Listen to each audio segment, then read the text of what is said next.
If you've been following my channel of late, you would have seen plenty of Nikon content.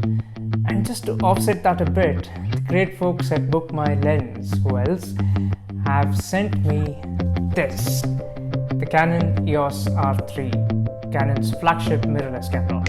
And in this video, we'll unbox it.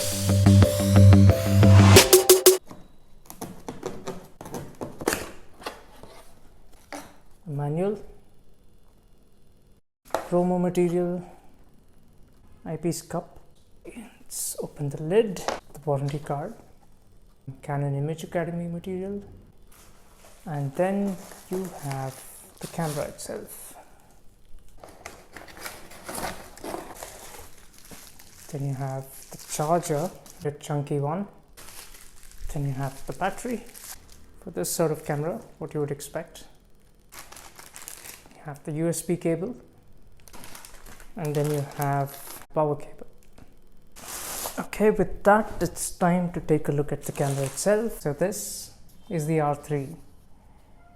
Wow, the first thing that hits me, very honestly, first up, is how light it is. It actually feels extremely light, and this is a far cry from something like the 1DX Mark III. This really feels like one of the entry-level mirrorless bodies, but with an integrated battery grip, I have to say. It's just absolutely marvelous. I mean, the Z9, the Nikon Z9 that I unboxed and of course tested extensively recently, feels spectacular in the hand. Feels really good, but it doesn't feel light exactly. You can feel the weight. But with this R3, oh, it definitely feels a league or two lighter than the league in which it belongs. So that's the first remarkable thing. Let me actually put the eyepiece cup on. Okay, there you go. As you can see, of course, the eyepiece juts out quite a bit from the body itself, apparently because of the eye control focus mechanism inside, which is of course marvelous. And of course, we have to talk about specifications. 24 megapixels, 30 frames per second, ability to shoot at 30 frames per second in completely high quality uncompressed RAW, 4K 120 fps video, of course, in-body image stabilization claimed for up to 8 stops when used with the correct lens, the ability to record raw video internally itself without an external HDMI output. Well, let me just put the battery in to see if it feels any heavier with it. No doubt that putting the battery on significantly increases the weight. So now it feels a lot closer to the Z9. It's a little bottom heavy, no doubt, because of the battery, but quite nice otherwise. Top LCD is pretty tiny, as you would expect in a mirrorless camera, I suppose. But then you have a very nice protector for the hot shoe. I must say it's quite sophisticated and looks very slick indeed. Up on the left here, you have the drive mode and the autofocus button.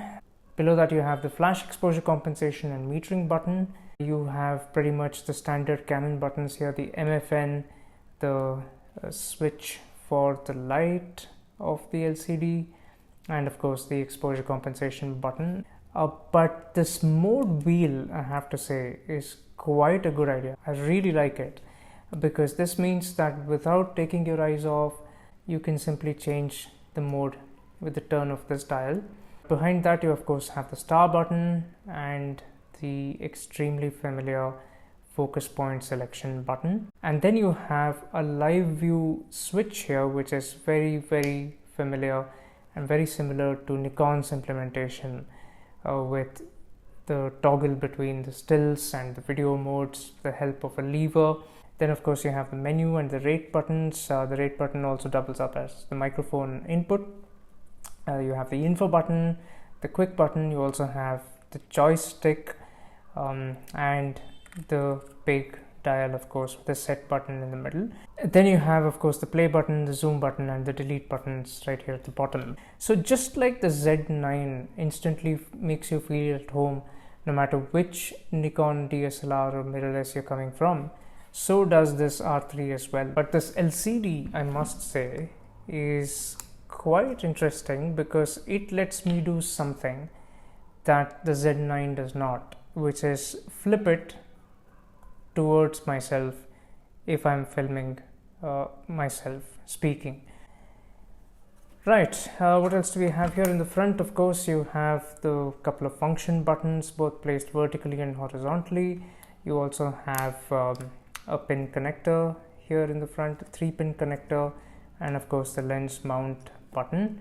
Especially like the knurled texture here in the front, throughout the front, the bottom, and a little bit at the back as well. Nice and grippy. The sensor is actually protected. Of course, inside is a dual style shutter, where you can choose between electronic shutter and mechanical shutter, unlike the Z9, which is compulsory electronic shutter only. Over at the left, you have the HDMI port and of course the USB port, which is USB-C, and the HDMI is pretty tiny. I think it's a micro HDMI. You also have the microphone input and the headphone output jack, and of course you have the Ethernet port here as well, just like in the Z9, and also another connector here. I think that's all really for the first impressions. It's a pretty neat little camera which has a very familiar button layout, feels nice in the hand, nice and solid, light for what it is, but with the battery on par, but it's certainly smaller than the 1DX Mark III, no question about that. It will be really interesting to see how it performs in the field. But until then, it was an absolute pleasure unboxing this for you. Thank you so much for watching. I'll see you soon.